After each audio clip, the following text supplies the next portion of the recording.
하나님의 은혜와 축복이 함께하는 거룩한 주일 예배가 될 줄 믿습니다. 오늘은 평신도 주일입니다. 정말 평신도가 중요합니다. 현대 교회에 평신도라는 표현이 참 많이 이제 활용되고 있습니다. 평신도가 일어서야 교회가 일어설 수 있다. 평신도가 살아나야 교회가 건강한 교회로 살아날 수 있다. 그런 표현들이 참 많습니다. 이 평신도라는 단어에 대한 히브리어는 이 카다시, 헤세드라는 말입니다. 그리고 헬라어로는 하기오스, 크리스티아노스.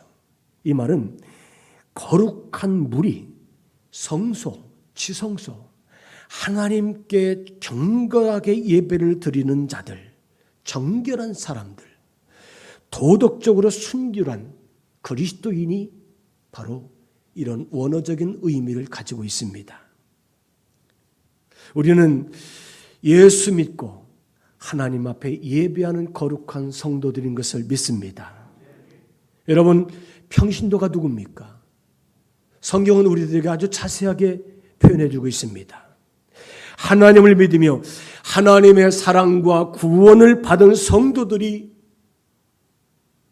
거룩한 평신도들이라고 성경은 말씀하고 있습니다.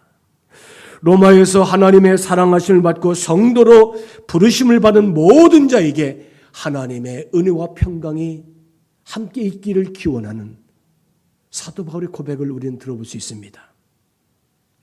또 하나님 말씀을 듣고 우리가 행하는 자가 될 때에 거룩한 무리 성도가 될 수 있다는 거지요. 누가복음 8장 21절에 보니까 예수께서 이르시되 내 어머니와 내 동생들은 곧 하나님 말씀을 듣고 행하는 이 사람들이라. 오늘 저와 여러분들이 하나님의 거룩한 성도로서 하나님 말씀을 듣고 행하는 귀한 믿음의 사람들입니다. 또 예수님께 속한 사람들이고 하나님의 자녀라는 거예요. 더 나아가서 우리가 예수님의 제자, 너희는 내 제자니라. 그렇게 성경은 주님이 말씀하고 있습니다. 오늘 우리 더 체험교회가 이 시대에 좋은 모델이 되어서 많은 교회들에게 영향력을 흘러보내는 그런 교회가 되었으면 좋겠습니다. 할렐루야. 제가 어제 오전에 우리 전사님과 함께 군대에서 그 수색대가 지형 정찰을 나가잖아요.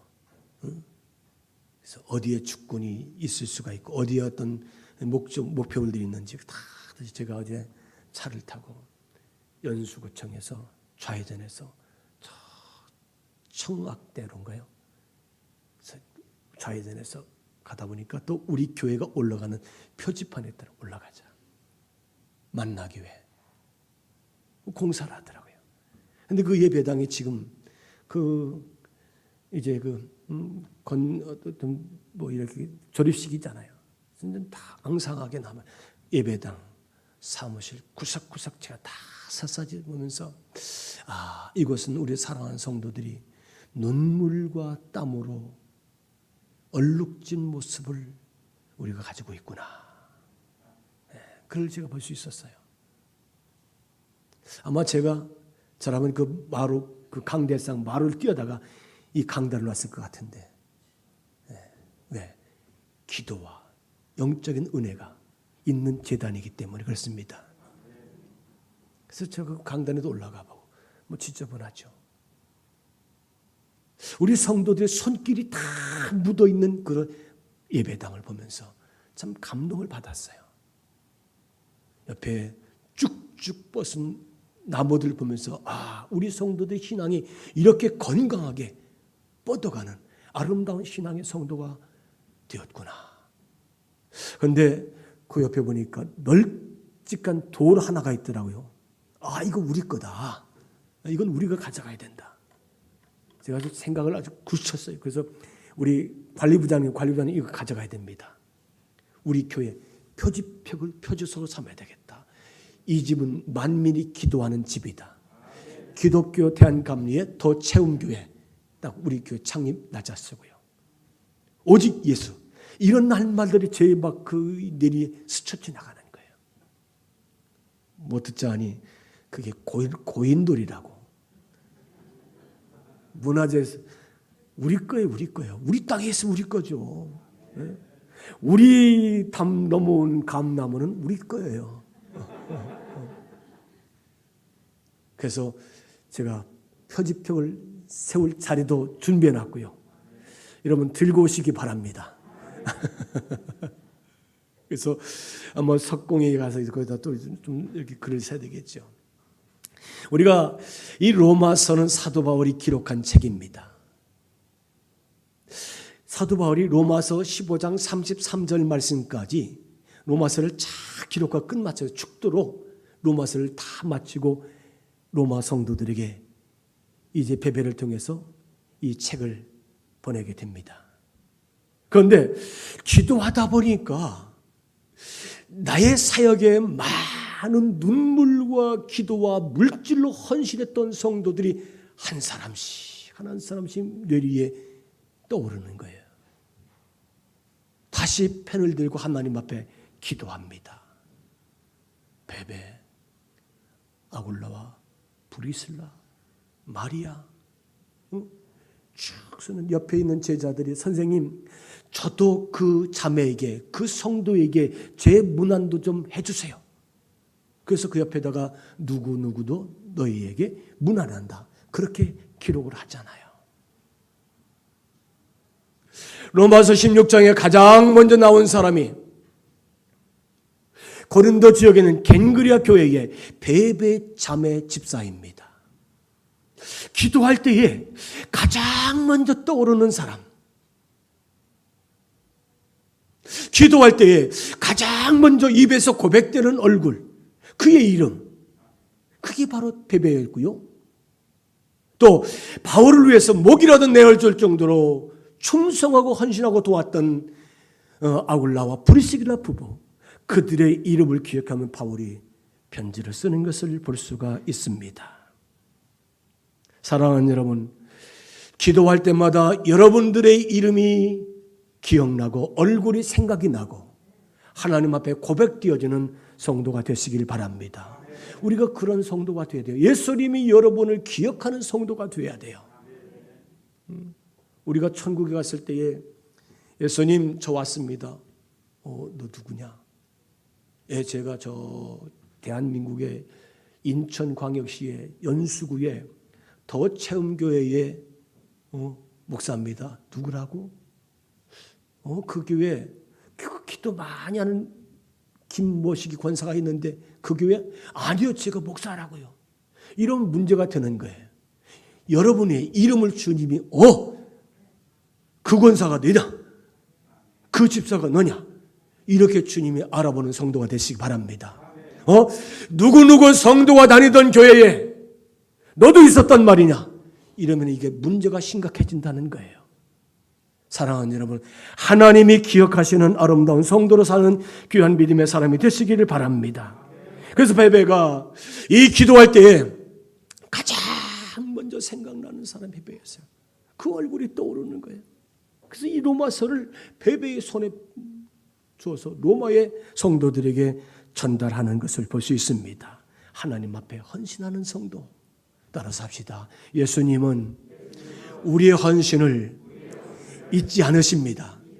그렇게 믿습니까? 잊지 않는다는 것 어떻게 하신다는 거예요? 기억하신다는 거예요. 할렐루야. 마음속에, 머릿속에, 기억 속에 간직한다는 거예요. 품으시는 예수님의 여러분의 신앙과 삶이 되시기를 바랍니다. 오늘 말씀을 이해하기 전은 전제적으로 사무엘 상하를 볼 수 있습니다. 다윗이 아내가 여럿이 있었어요. 사람이 가정이 복잡해지면 인생이 복잡해지더라고요. 그래서 역대상 3장에 보니까 다윗의 아들들이 각각 배다른 아들들이 이름이 쭉 나옵니다. 거기 보니까 암논과 또 다니엘과, 이 다니엘이 그 성경에 나오는 다니엘이 아닙니다. 동명이인이에요.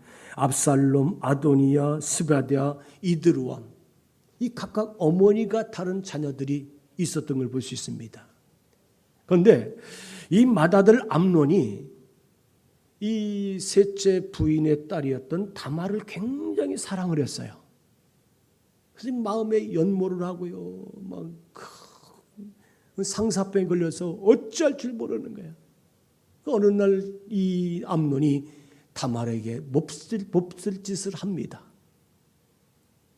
그 사실을 그 오라비 압살롬이 알게 되지요.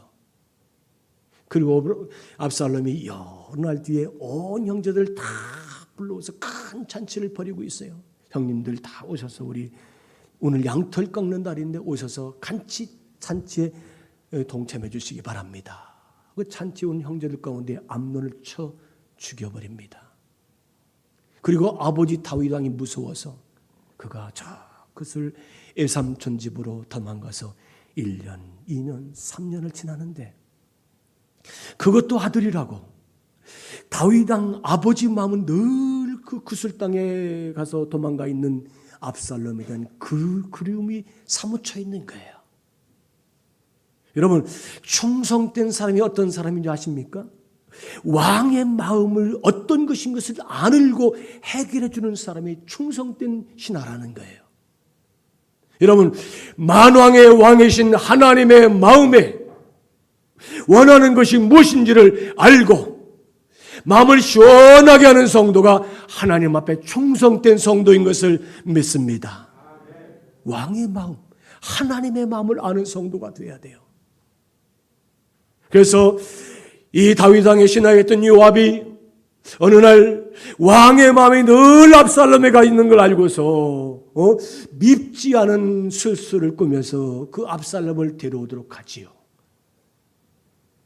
압살롬이 왔을 때에 다윗은 쳐다보지도 않습니다. 왜요? 그를 쳐다보면 그에 대한 죄값을 물어야 돼요. 그래서 그를 쳐다보지 않고 팽개치죠. 그때부터 이 압살롬 마음에 서운한 감정이 들기 시작합니다. 그래서 아버지에 대한 삐뚤어진 마음을 가지고 반역을 꿈을 꾸는 거죠. 어느 날부터인가 왕궁 문 앞에 의자를 갖다 더 끊고서 앉아서 왕궁을 드나드는 모든 사람들에게 너는 무슨 일로 왕을 찾아왔느냐 하고 노트에다 다 적는 거예요. 지부책에. 지나가는 사람. 그래서 그 사람들의 마음을 내가 해결해 주마. 내가 도와주마. 여러분, 왕자가 도와준다면 이건 왕이 도와준 것 아닙니까? 그래서 그들의 마음을 훔치기 시작합니다. 몇 날 뒤에 반역을 해서 다윗이 왕궁에 쫓겨나서 먼 마하나임으로 향해서 도망가는 신세가 되었어요. 여러분, 아마 우리 어르신들 6.25 전쟁을 치를 분들 참 많을 겁니다. 6.25 전쟁을 치를 때 우리는 피난민이잖아요. 보따리 딸랑 하나 입고서 나무로 정처 없이 피난 생활하는 것이 이 전쟁의 피난민 아닙니까? 여기 다윗도 아들에게 반역을 당해서 쫓겨가는 신세가 되었어요. 요단을 건너서 이제 마하나임을 가는데 그 요단을 건널 때 그 지역에 살던 바르실레라는 사람과 그 마을 몇몇 사람들이 와서 자기 집에 있는 온갖 음식들을 다 가지고 나와서 왕을 섬기고요. 성경에 보니까 침상도 가지고 나오고 대야도 가지고 나오고요. 왕이 필요한 건 다 가지고 나와서 왕을 잘 섬겨서 요단을 건너서 마하나임에 가서 지날 수 있도록 잘 베풀어 줍니다. 얼마 뒤에 요압 장군과 신하 세 사람이 가서 예루살렘에 들어가서 왕궁을 다시 회복하고요. 압살롬을 쳐 죽이고요. 다시 다윗 왕을 예루살렘으로 모셔가는 환궁의 행렬이 진행이 됩니다. 그때 바르실레가 다시 나와서 다윗 왕을 영접해서 요단을 건너고 갈 수 있도록 잘 보필하고 섬기는 모습을 볼 수 있습니다. 오늘 그 본문 말씀이 이 말씀인 것을 알 수 있습니다. 다윗이 바르실레야, 너 나와 함께 예루살렘 왕궁에 가서 살자. 그렇게 요청하는 것을 볼 수 있습니다. 요단을 건널 때에, 피난 갈 때에 그 왕을 섬겼던 그 바르실레, 이 다윗은 바르실레의 그 헌신과 섬김을 잃어버리지 않고 기억한 줄로 믿습니다. 사랑하는 여러분, 이 구약 성경에서의 다윗은 우리 신약에 나오시는 예수 그리스도를 예표한다는 사실을 믿으시기를 바랍니다. 하나님을 예표하는 인물이 다윗이라는 거예요. 그러니까 이 바르실레가 왕이 피난길을 떠난다고 할 때 최선을 다해서 온갖 정성을 다해서 그 왕을 섬기고 헌신하고 도와주었을 때에 왕은 그 헌신을 잊지 않고 기억하고 다시 예루살렘으로 돌아갈 때에 바르실레에게 이렇게 말합니다. 바르실레야, 너 오늘 나와 함께 예루살렘으로 돌아가자. 19장 33절에 보니까 왕이 바르실레에게 이르되 너는 나와 함께 건너가자. 예루살렘에서 내가 너를 공개하리라. 왕이 있잖아요. 바르실레를 잘 섬기겠다는, 대접하겠다는 거예요. 그러나 바르실레는 정중하게 사양합니다. 왕이여, 내 나이 80세인데 내가 아직도 지금 왕 앞에 있는 것이 왕에게 폐를 끼치는 겁니다. 내가 얼마나 더 왕에게 폐를 끼치오리까? 내가 왕궁에 들어가서 맛있는 음식을 먹었는데 그 맛있는 음식들이 내 입에 얼마나 맛있는 음식이 되겠습니까? 내 나이 80인데 젊은 아이들의 노랫가락이 들릴 텐데 그 노랫가락이 내 귀에 얼마나 즐거운 기쁜 소리가 되겠습니까? 더 이상 나로 하여금 왕에게 폐해를 끼치지 않도록 나를 놓아주십시오. 내가 여기서 살다가 죽어 내 부모의 묘실에 장사 지내는 것이 내 마음의 소원입니다. 그렇게 간절하게 다윗에게 이제 간청하는 것을 볼 수 있습니다. 그래도 바르실레야, 예루살렘으로 가자. 왕이여, 가지 않게는 바르실레야, 예루살렘으로 가자. 왕이여, 제발 그리하지 마옵소서. 참 그러시다면 여기 이 내 아들 기맘이 있습니다. 이 기맘을 데리고 와서 마음껏 부르잡수시고 마음껏 사용하시고 마음껏 그의 일을 왕 곁에 두시고 쓰십시오. 그렇게 부탁할 때에 이제 다윗이 그 기맘을 데리고 가면서 이렇게 말합니다. 19장 38절에 보니까 왕이 대답하되 기맘이 나와 함께 건너가리니 나는 네가 좋아하는 대로 그에게 베풀고. 다윗 왕이 있잖아요. 기맘을 데려가면서 내가 좋아할 것은 내가 다 네 아들 기맘에게 베풀겠다. 또 내가 내게 구하는 것은 다 너를 위하여 시행하리라. 다윗 왕 있잖아요. 내가 원하는 거 다 이걸 주면 기맘이 좋아하겠지. 이걸 주면은 기맘의 아비 바르실레가 기뻐하겠지. 그래서 바르실레에게 다 베풀어 주는 약속을 하는 이 다윗을 볼 수 있습니다. 사랑하는 여러분, 우리가 힘들고 어려울 때 여러분을 도왔던 분들 기억나시죠? 기억날 거. 제가 교회를 개척할 때 있죠. 어느 권사님이 이름이 최 권사님이었어요. 근데 그분이 저 전라남도 광주에 고향이신데 700만 원짜리 보증금에 50만 원짜리 월세를 살고 있었어요. 근데 이 권사님 딸이 공무원 시험에 합격돼서 광주로 내려가는데 목사님 500만 원은 제가 건축원금으로 드리고 200만 원 가져가서 보증금으로 월세 반박.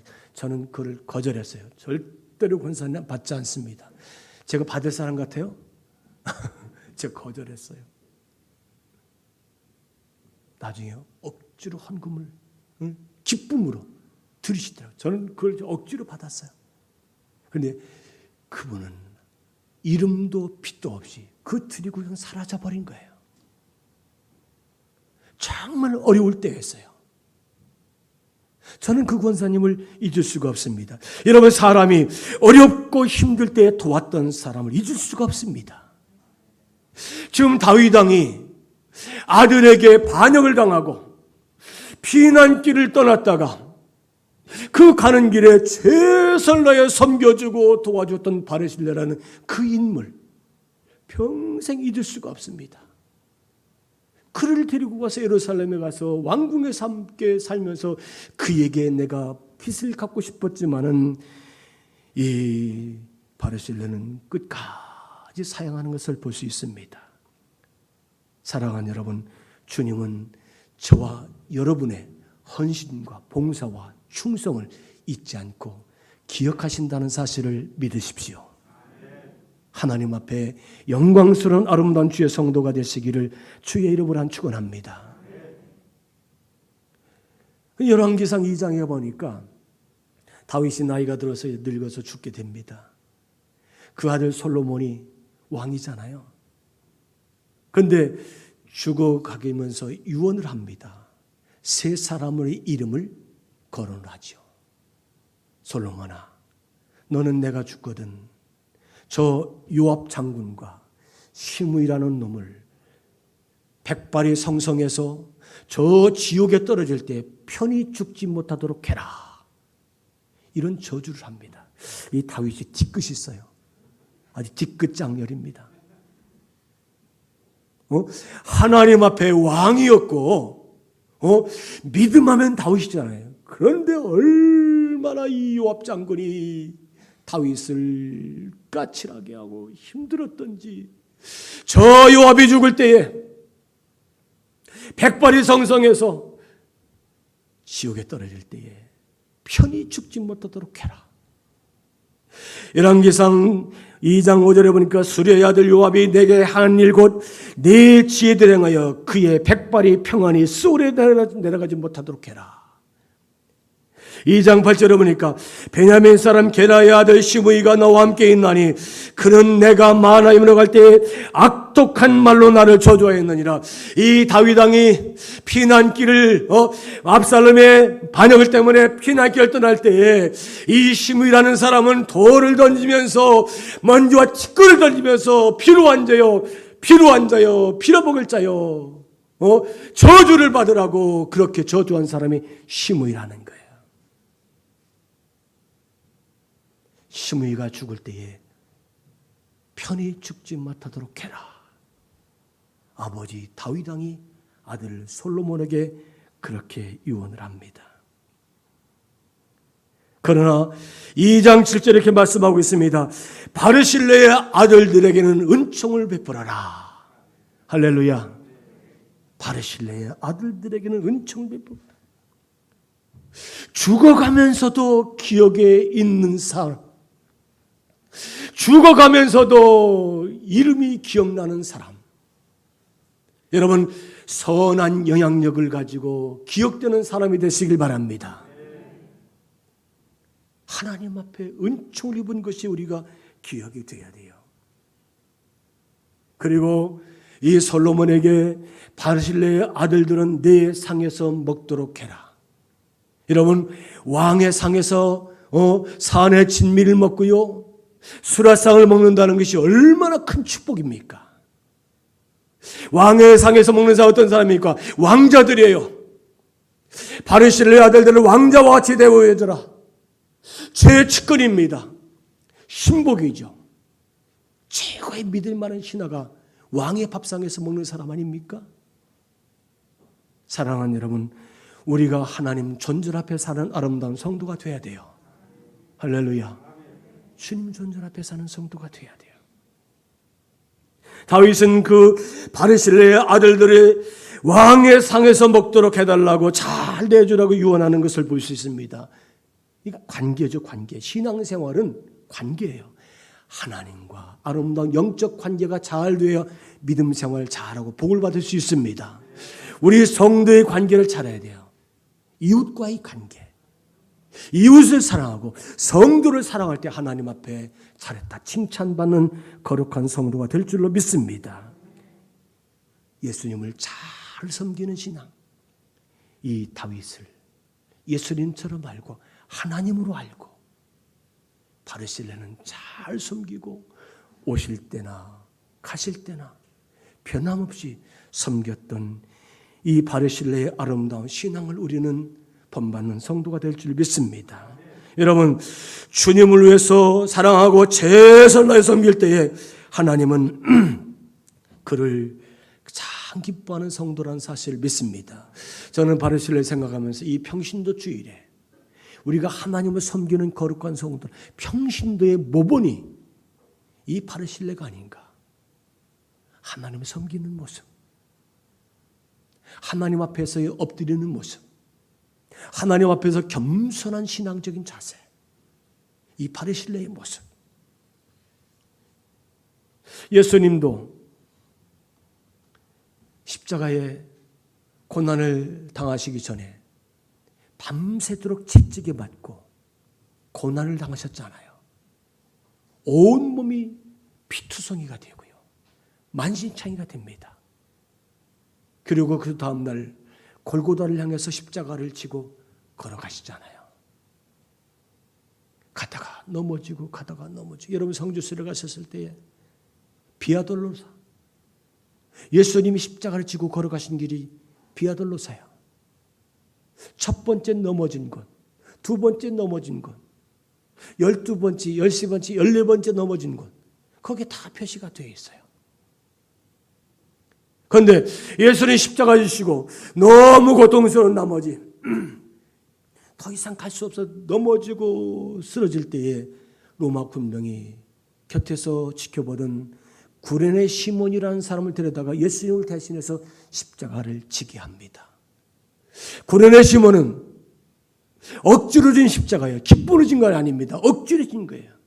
그런데 하나님은 이 억지로 진 십자가를 진 구레네 시몬과 그 가문을 축복하신 것을 볼 수 있습니다. 마가복음 15장 21절에 이렇게 말씀하고 있습니다. 마침 알렉산더와 루포의 아버지인 구레네 사만 시몬이 시골로부터 와서 지나가는데 그들이 그를 억지로 가게 하게 하여 예수의 십자가를 짊어지게 하셨다. 할렐루야. 여러분, 알렉산더와 루포는 구레네 시몬의 두 아들입니다. 이들은 초대교회의 위대한 지도자였고 유명한 신앙인이 되었던 걸 볼 수 있습니다. 아버지가 억지로 십자가를 지고 예수님 대신 골고다로 올라간 것뿐인데 그 헌신을 우리 하나님은 기억하시고 그 아들들을 축복하시고 위대한 교회의 지도자로 사용하셨다는 사실을 기억하시길 바랍니다. 로마서 16장 13절에 이렇게 말씀하고 있습니다. 주 안에서 택하심을 입은 루포와 그의 어머니에게 문하라. 그의 어머니는 곧 내 어머니라.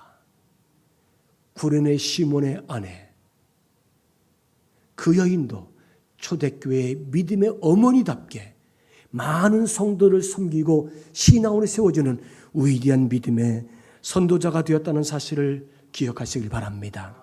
그뿐 아닙니다. 이 구레네 시몬의 후손 중에 10대 손에서 로마 황제였던 콘스탄틴 황제가 태어났고요. 그가 기독교를 국교로 인정하는, 선포하는 위대한 황제가 되었던 것을 여러분 기억하시길 바랍니다. 주님은 우리 헌신을 잊지 않고 기억하십니다. 주님은 여러분의 행한 모든 일들을 기억하신다는 사실을 기억하시길 바랍니다. 성경은 이렇게 말씀하고 있습니다. 우리 주님 마태복음 25장 40절에 너희가 여기 내 형제 중 지극히 작은 자에게 한 것이 곧 내게 한 것이니라. 할렐루야. 여러분, 지극히 작은 자, 어린 아이에게, 보잘것없는 아이에게 행한 것이라 한다 할지라도 우리 주님은 그것을 곧 주님께, 하나님께 한 것이라고 인정해 주신다는 사실을 여러분 기억하시길 바랍니다. 오늘 이 평신도 주일을 맞이해서 헌신한다는 것은 내 인생을 하나님 앞에 드린다는 거예요. 여러분이 하나님 앞에 인생을 드리는 귀한 믿음의 자세를 가지고 헌신하는 아름다운 성도가 되시길 바랍니다. 우리가 평신도로서 더 체험교회를 통해서 섬김을 다하는 가운데 여러분의 신앙과 헌신과 충성과 믿음의 아름다운 덕목들이 우리 주님이 기억하신 바가 되어서 여러분의 가정과 자손과 자녀들에게 대대로 복의 역사가 흘러가는 믿음의 가문 가정 되시기를 주의 이름으로 축원합니다.